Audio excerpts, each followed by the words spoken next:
Hey guys, this is the Mr. Burns Creepy Eye podcast. Okay, today we are going to read Darwin's Dangerous Discovery. Okay, here we go. Darwin's Dangerous Discovery. This is Tuesday's assignment. A moment in his shoes. And that means basically a moment when you're living the life of Charles Darwin. He's a famous scientist. After Darwin's trip to the Galapagos, there are a bunch of islands, in other parts of the world, he had more data than he knew what to do with. Data is information. He returned home to try and make some sense of all he had seen. With some help from some of the other scientists through his own thinking, Darwin eventually created his theory of evolution, of how evolution worked, natural selection. However, it took Darwin 20 years to publish his book on the origin of the species. One of the reasons it took so long was not because Darwin had too much data to go through, it was because he was afraid. Darwin didn't know what people would think about his theory.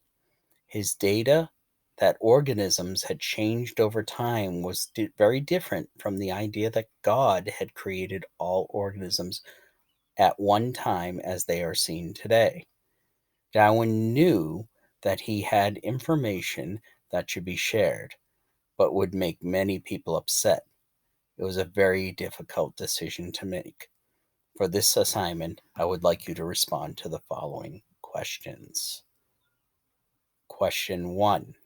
Have you ever had some information that you thought should be shared with others, even though some people might not agree with it? Or it might make them very angry. How did this make you feel?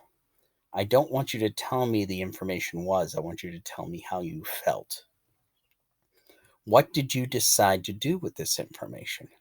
How did other people react? Number 3, what caused you to make your decision? Do you think you made the right decision? Please explain your answer. Number 4, imagine that you are Darwin and you just discovered that species changed over time. How did that make you feel? What would you have done with the information? Why would you have done this? So during the time of Darwin, basically, people thought God made everything just the way it is today. But we've found proof that things have changed over time. Doesn't mean there is no God, it just means that things worked differently than we thought. Okay, have a good day. I hope this helped.